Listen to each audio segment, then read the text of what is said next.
زي الحريم، بيرمي كلام زي حرفيا بتاع فتلة ابو مقص.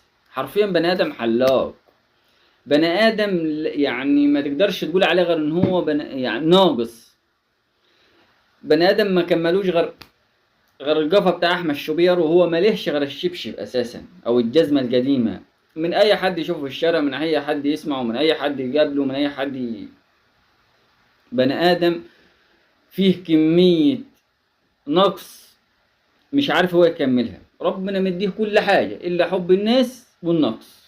عنده نقص يعني في الأخلاق فوق ما أنت تتخيل. يقول لك هو الأنسب للقيام بدور الممثل محمود الخطيب في المسلسل. ماشي. راح لما لقي الناس زمت عليه، طبعا هو ما بيفرقش معاه زوم الناس، أنا متأكد لأن هو شخص بليد أخلاقيا، غير متربي. شاف أنا راجل يمكن من ضمن، ما يجيش واحد يعني من ضمن عياله وبقول عليك انت بني ادم مش متربي.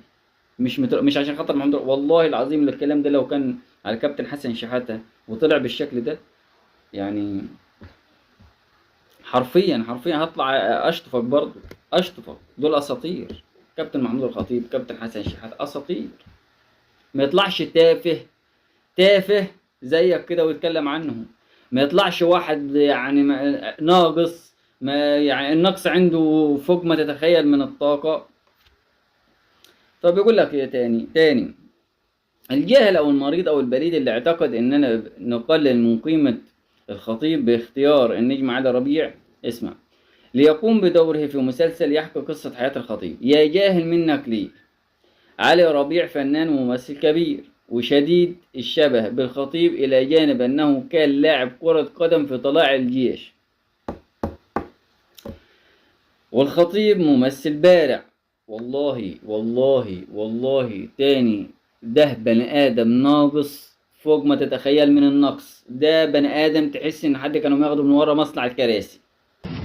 لا يا عم، يا عم عيب، يا عم استغفر الله العظيم يا رب. شوف بقى ايوه، ورا مصنع الكراسي. ده بيتاخد حرفيا وبيشطف.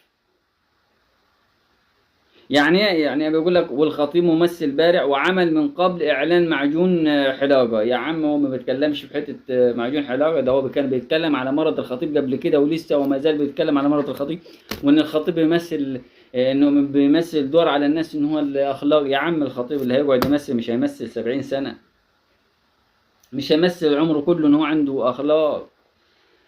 ده اللي ناقصك انت، الاخلاق وحب الناس. يا عم ده الزملكاويه بيحبوه قبل الاهلاويه.